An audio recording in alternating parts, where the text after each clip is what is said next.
SBS 뉴스입니다. 국내에서 코로나19 신규 환자가 나흘째 나오지 않았습니다. 중앙방역대책본부는 추가 코로나19 확진자는 나오지 않았고 7번 환자와 22번 환자를 검사한 결과 2회 연속 음성으로 확인돼 오늘부로 격리 해제된다고 밝혔습니다. 퇴원 여부는 의료진이 환자의 기저질환과 후유증 등을 고려해 최종적으로 결정합니다. 현재까지 국내 확진자는 28명으로 이 중 7명이 퇴원했고 7번과 22번 환자까지 퇴원하게 되면 퇴원자는 9명으로 늘어납니다.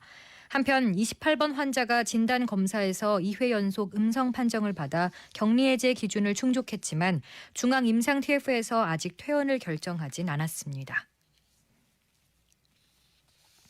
1차 전세기를 타고 중국 우한에서 입국했던 우리 교민 366명이 오늘 오전 2주간의 격리 생활을 마치고 충남 아산과 충북 진천의 임시생활시설에서 퇴소했습니다.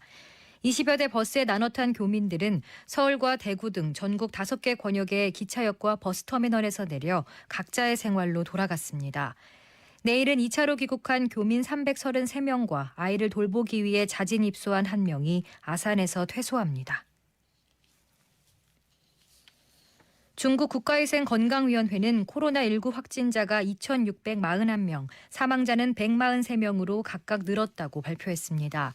이에 따라 중국의 누적 확진자는 66,492명, 사망자는 1,523명으로 집계됐습니다.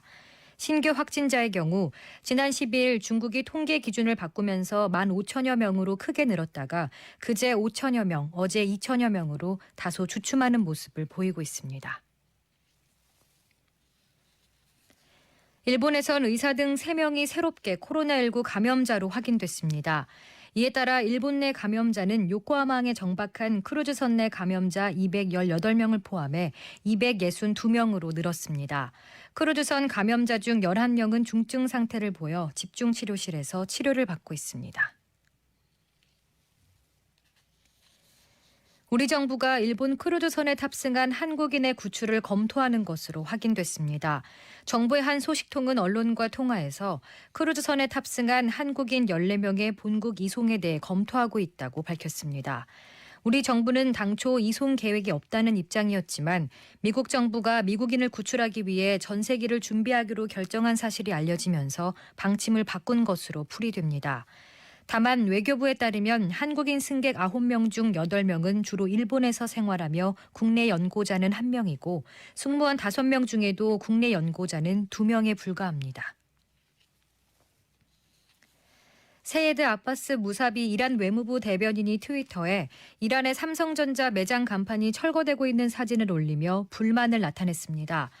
무사비 대변인은 사진과 함께 일부 외국 기업이 미국의 괴롭힘에 가담해 최근 몇 년 사이 이란을 떠났다며 이런 회사들은 이란 시장 복귀가 매우 어려울 것을 알아야 한다고 주장했습니다.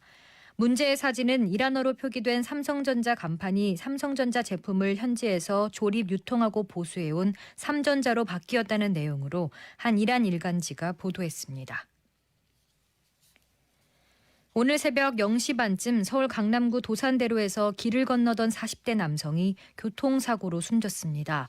이 남성은 오토바이에 치여 도로에 쓰러진 뒤 뒤따르던 승용차에 다시 치인 것으로 알려졌습니다. 소방당국에 따르면 보행자는 그 자리에서 숨졌고 오토바이 운전자는 경상을 입어 병원으로 옮겨졌습니다.